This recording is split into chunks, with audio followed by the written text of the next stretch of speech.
Saya mungkin sedikit akan menyampaikan dua poin besar ya, teman-teman. Yang pertama adalah berkaitan dengan perkenalan Hinge, lalu kemudian yang kedua berkaitan dengan Hinge in financial planning tools.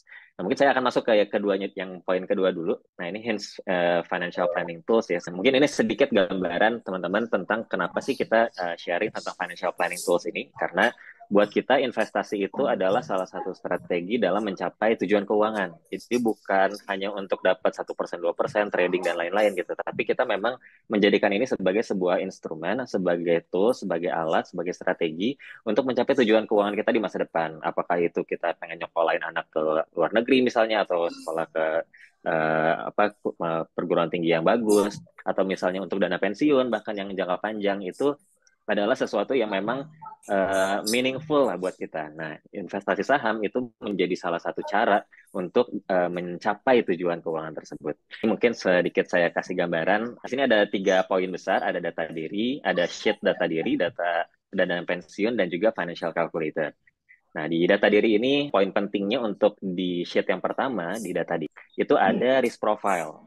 Nah, di sini teman-teman bisa isi juga tujuan investasinya. Nanti sifatnya ini ada 6 pertanyaan yang nanti di sini ada drop down optionnya. Nah, dari setiap drop down optionnya nanti kalau misalnya diisi, nanti akan keluar profil resikonya. Nah, ini risk profile assessment ini membantu kita untuk memahami existing atau mungkin defaultnya kita tuh secara profil resiko seperti apa.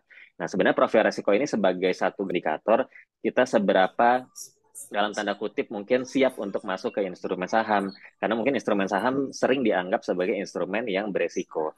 Nah, di Hinge kita merasa bahwa resiko itu adalah sesuatu yang kita ambil karena atas faktor ketidaktahuan. Nah, itu meningkatkan faktor resiko. Tapi kalau misalnya di saham, tapi kita sudah melakukan analisa fundamental, kita sudah melakukan analisa secara mendalam, kita melakukan validasi dan cross-check, itu sebenarnya secara langsung kita juga mencoba untuk memitigasi dan mengurangi resiko tersebut. Sehingga kalau misalnya nanti resiko teman-teman itu moderat gitu, jadi mungkin apakah cocok di saham? Cocok, tapi konteksnya memang kita tetap harus berinvestasi dengan secara fundamental yang baik. Yang konservatif juga sama, yang agresif itu mungkin secara psikologis relatif lebih risk taker gitu ya. Nah, dengan metodologi fundamental juga akan membantu kita untuk meminimalisir resiko tersebut. Nah, ini mungkin di sheet yang pertama.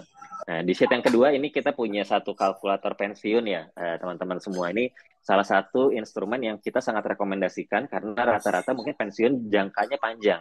Makanya mungkin ini salah satu bagian kecil yang kita banyak implementasikan dan banyak kita edukasi agar memang tujuan utamanya adalah meningkatkan literasi investasi di masyarakat Indonesia yang secara data memang masih relatif rendah ya, literasi dengan baik. Jadi mungkin saham itu seringkali dianggap sebagai sesuatu yang mungkin kayak judi gitu ya kan, atau gambling gitu. Buat kita sebenarnya enggak, investasi saham itu kita membeli satu kepemilikan, sebagian kepemilikan kecil di satu perusahaan terbuka, perusahaan yang sudah kita kita pilih sesuatu perusahaan yang bagus, yang prospeknya bagus ya, dan kita mendapatkan keuntungan menjadi pemilik dari perusahaan yang bertumbuh.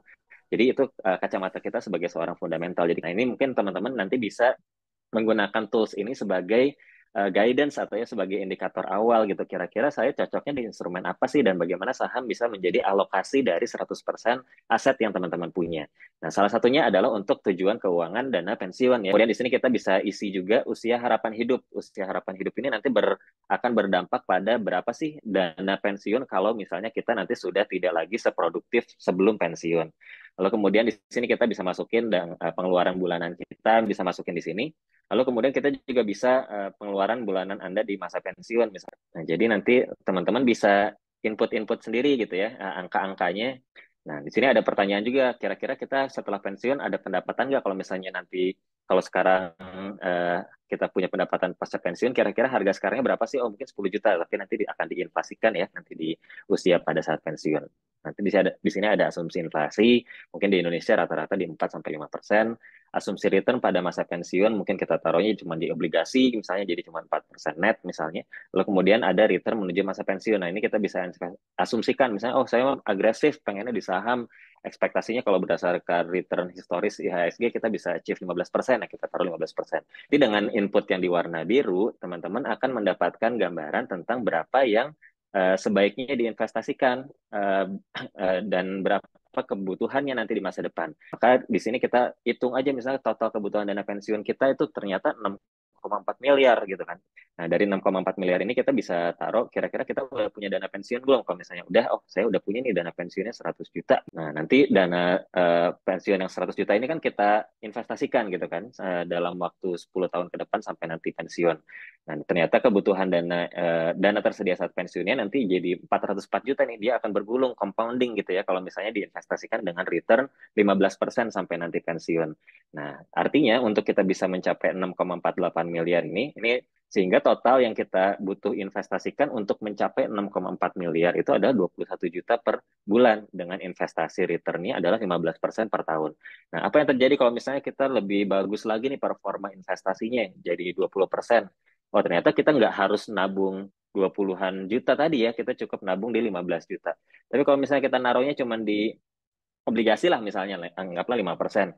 Oh, ternyata kita harus nabungnya lebih besar gitu ya, di 40 juta. Nah, ini kita bisa sedikit mendapatkan gambaran tentang seberapa berdampak misalnya instrumen investasi kita yang sekarang, aset investasi kita, dan performa dari investasi kita ini kepada aset kita gitu. Jadi, ini hal-hal yang kita bisa perhitungkan gitu ya dengan dana pensiun kalkulator ini. Nah, terus kemudian, tapi saya belum kepikiran pensiun nih, gitu. Saya masih pengen hal-hal yang masih jangka pendek lah, mungkin buat sekolah anak gitu, atau pengen beli rumah, dan lain sebagainya. Nah, ini ada financial calculator. Ini relatif lebih sederhana, lebih fleksibel. Nanti teman-teman bisa masukin aja tujuan keuangannya apa, mungkin bisa diduplicate juga. Nah, ini jadi mungkin bahan untuk diskusi sama suami, diskusi sama istri gitu ya, diskusi sama keluarga lah gitu, tentang apa sih yang ingin kita capai dan kenapa kita harus berinvestasi.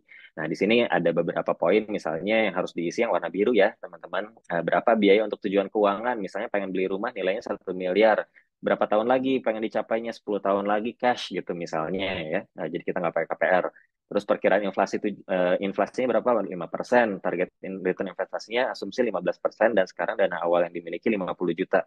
Oh, berarti untuk 10 tahun lagi harga rumahnya most likely dengan 5% akan naik jadi 1,6 nih. Jadi kalau kita mencapai 1 miliar, nanti pas 10 tahun lagi harga rumahnya udah naik gitu kan, udah nggak kekejar. Nah, jadi kita asumsikan di 1,6, dana hasil investasi yang 50 juta ini akan jadi 200 juta, sehingga kekurangannya adalah 1,4. Nah, 1,4 ini bisa kita capai dengan investasi sekarang 350 juta di 15% return investasi, atau kita investasi bulanan 5 juta gitu, untuk mencapai nilai yang sama. Nah, ini mungkin bisa dihitung-hitung juga, bisa di main-mainin gitu ya angka-angkanya untuk memudahkan kita, oh ternyata untuk bisa mencapai apa yang ingin kita capai di masa tertentu, terus kemudian kita asumsikan dengan nilai investasi tertentu, kita harus menginvestasikan berapa nih. Ada yang mungkin lump sum di depan, ada yang bisa jadi per bulan, bisa jadi per 3 bulan, bisa jadi per 6 bulan. Kita mendapatkan gambaran gitu tentang how to achieve apa yang ingin kita achieve. Bahan sedikit sebelum kita masuk ke talk show ya bareng sama narasumber.